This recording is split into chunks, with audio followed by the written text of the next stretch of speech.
So, eto pala yun, mga sangkay. May nahalungkat po tayo na dahilan kung bakit gano'n na lamang po itong si Senator Amy Marcos na kaya po niyang ipagpalit yung kanyang kapatid, mga sangkay, na si PBBM para po kay Tatay Digong. Alamin po natin.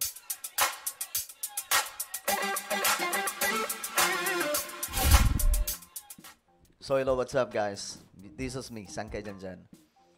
Ayan, pag-usapan po natin itong mga sangkay, itong patungkol po kay Amy Marcos. Kasi may nakita po tayo, no? Na, kumbaga, ito po ang dahilan kung bakit pala talaga kaya ni, gano'n na lamang po na kahit po si PBBM na kanyang kapamilya, eh kayang-kaya po niyang ipagpalit para po kay former President Rodrigo Duterte. Grabe, no? Parang may bihira po yan mangyari, mga sangkay. Anyway, bago tayo magsimula, pag-subscribe po muna yung ating YouTube channel. Tayo po ay 1.48 million subscribers na. Ayan po. At ilang tulong na lang, mararating na po natin ang 1.5 million subscribers. So kung gusto mong pabilang, sa dumaraming mga solid sangkay, makikita nyo po yung subscribe button sa baba ng video na to. Alright? I-click nyo lamang po yung subscribe, i-click ang bell, at i-click nyo po yung all. Sa mga nanonood naman po sa Facebook, i-follow nyo po yung ating Facebook page. Shoutout sa lahat ng mga solid sangkay. Diyan lang kayo. Relax lang kayo dyan. Okay? Okay, ito mga sangkay, tingnan po natin. Alam nyo, itong problema ngayon ni Pangulong Bongbong Marcos at nitong si Amy Marcos, mukhang malalim na nga po, mga sangkay. No? At eto, may mga nakala po tayo, may nakita po tayong video. Ayan, may date naman. Kung papaano ni Amy Marcos, okay? Sinasabi, mga sangkay, na maninindigan po siya para kay Duterte. Yan po, sabi po niya dito, kahit ako ang nag-iisang matitira, maninindigan ako para sa kanya. Grabe ka solid. Kaya hindi na rin po nakapagtataka, mga sangkay, kung bakit kahit kapatid niya, kaya niya pong ipagpalit para po sa mga Duterte. O ngayon, pakinggan po natin, mga sangkay. Noong 2015, ako ang una kaisa-isang gobernador na nagdeklara ng suporta para kay Presidente Duterte. 2015. Yan po yung pasabog. Noong 2015 pa lang, kauna-unahang gobernador na unang nagdeklara ng suporta kay former President Rodrigo Duterte. Ayon po sa kanya, mga sangkay, no? Inamin niya po, ito yung malaking sekreto ng Amy Duterte. Mga Ilocano dyan, alam nyo na, ha? Kaya pala ganun kasolid. 2015. Ano mayroon sa 2015? Ito yung time, mga sangkay, na si Tatay Digong, hindi pa tumatakbo sa pagkapangulo. Pinapanawagan pa lang. At that time, mga sangkay, nag-iikot po siya sa buong Pilipinas para isulong yung federalismo. Diba? Naalala niyo yun? Then si Senator Amy Marcos daw po yung unang tumayo para po suportahan at ipanawagan na siya ay tumakbo bilang Pangulo ng Pilipinas. Ito pa. At kahit ako ang nag-iisang matitira, maninindigan ako para sa kanya. Grabe yun. Grabe ka solid yun. At kahit ako na lang ang matira. Sabi po ni Amy Marcos yan, mga sangkay, ha? Kahit ako na lang ang matira, maninindigan ako. Para kanino? Kay former President Rodrigo Duterte. Inamin niya to, November 9, 2023. Kumbaga, ganyan kalalim ang relasyon ng dalawang ito. Ngayon, ito pa. March 22, 2025. Ano na ang statement ni Amy Marcos? Bakit hinahangaan ko siya at naniniwala ako sa kanya, nanindigan ako nung siya ay Pangulo. Di ko sinasabi na perfectong tao. Wala akong binabanggit tungkol sa mga krimen na sinasabi. Okay. Yan na. Bakit daw siya nanindigan? Bakit daw po siya hinahangaan ni Senator Amy Marcos? Si PRRD. Hindi daw niya sinasantabi yung mga akusasyon kay PRRD. Hindi daw din niya sinasabing perpekto. Pero ito, mga sangkay, tingnan natin. Ang sinasabi ko lang, ang hindi matatawaran, ang kanyang pagmamahal para sa Pilipinas. Ayun. So parang ang dating, si Bongbong Marcos, hindi nagmamahal sa Pilipinas. Senator Amy Marcos, ganun ba yun? Nakakagulat, no, yung mga ganitong klaseng statement. Well, wala naman problema yung ganitong klaseng statement.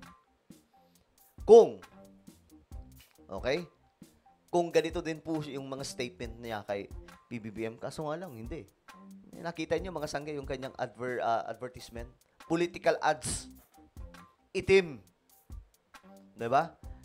Parang ang dating mga sangkay, kadiliman ang ginagawa ng administrasyong ito. Nakikita naman po natin, di ba? Nagbababaan yung presyo ng bilihin. Kadiliman pa ba yun? May malawakang pabahay sa buong Pilipinas. Kadiliman pa ba yun? Di ba? Tuloy-tuloy ang mga project na sinimulan ni Tatay Digong mula po sa blueprint ni Apo Lakay. Kadiliman po ba yun? Di ba? Mga sangkay? Pinaglalaban ni PBBM ang West Philippine Sea. Kadiliman po ba yun? Hindi po ba? Hindi. Pero, ayun na nga, ito yung statement ni Amy Marcos, mga sangkay. Parang ang dating, kung si Tatay Digong may pagmamahal sa bayan, si BBM wala bang pagmamahal sa Pilipinas? Ganun po ba yun, Senator? Doon ako bilib eh. Kahit pa paano talaga pinaglalaban ng Pilipino. Gusto ko yun. Tapos sabi ng maraming tao, siya din daw ang the only president na may guts to bury your father kahit na may mga buwapatikos.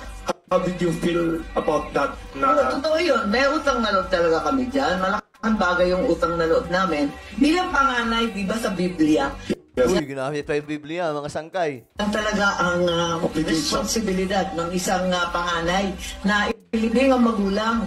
Kaya't ako, para sa akin, malaking bagay talaga na inilibing. 4 na presidente, ilang dekada yun, hindi mailibing.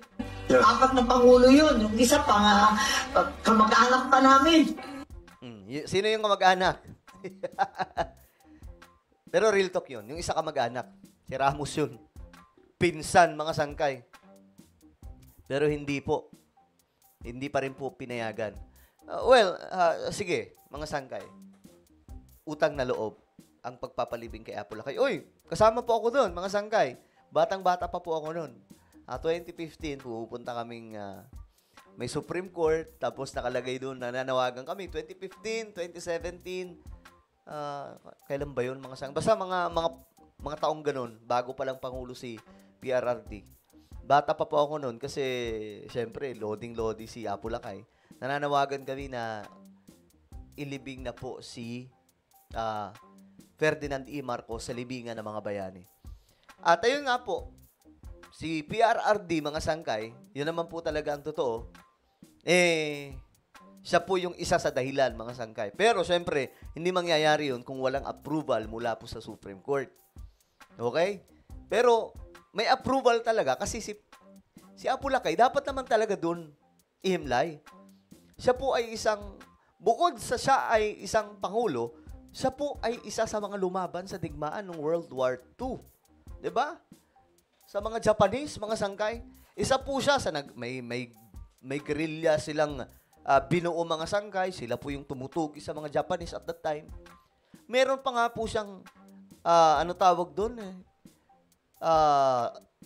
medals, no? Sa pagiging isang bayani ng World War II. So, natural mga sangkay, kumbaga yung mga kasamahan ko naroon makakapwa ko sundalo. So, gusto rin niya na kung siya ay mawawala na sa mundo at that time, ang gusto niya mangyari doon sa libingan ng mga bayani para kasama niya pa rin yung mga kasundaluhan na nakipaglaban noon para sa ating bansa. Ngayon, mga sangkay, pagdating sa utang na loob, si PRRD din naman, meron din po kasi sila Amy Marcos nga rin pong gumasos noon. Isa po siya sa nag-fund ng pangangampanya ni PRRD at bukod doon, hinatak po ng mga Marcos ang buong puwersa ng mga loyalista. Kasi dati si PRRD, sino ba naman si PRRD? Kilala po siya sa Davao, mga sangkay. Ngayon, umugong po yung kanyang pangalan dahil kinukumpara po yung kanyang leadership kay Ferdinand E. Marcos. Gusto nila yung kamay na bakal, gusto nila mga sangkay yung talagang may political will. Parang ang dating mga sangkay, nahatak po talaga ni PRRD yung mga loyalista at that time. So, kumbaga parehas may utang na loob. Kaya nga lang, si Amy Marcos, ito po yung kanyang sinasabi. Wala tayong magagawa dyan. Mga Ilocano, kayo na po mismo ang umusga. Ayaw ilibig. Pinsan na tatay niyo. Talagang mabigat yun. Sa wakas, talagang linibing niya kahit nung panahon na yun, very controversial yan, ha? Hindi talaga popular, masasabi. Kaya, magpapasalamat talaga ako habang buhay niyan. Wala akong utang na loob ni kanina except for about 3 or 4. Ay, ito, ni-reveal niya, ha? Ito din ang ni-reveal ni PRRD. Kung may utang na loob si Amy Marcos kay PRRD, ito din po ang sinabi ni PRRD. person. Jaime. May utang na loob siya, kanino? Kay Amy Marcos, mga sangkay. You see? Hindi ko nga alam anong mayroon sa dalawang to eh. Ano ba? May relasyon ba na hindi natin alam? Well, ano po ang inyong opinion, guys, tungkol po dito sa pasabog ni Amy Marcos patungkol po kay PRRD, sa pong malaking sikreto ng dalawang ito? Okay, comment down below. Meron po tayong YouTube channel. Ito po ay Sangkay Revelation. Hanapin nyo po ito sa YouTube ngayon din. Kapag nakita nyo na, i-click nyo po yung subscribe, i-click ang bell, at i-click nyo po yung all. Ako na po ay magpapaalam. Mag-iingat pong lahat. God bless everyone.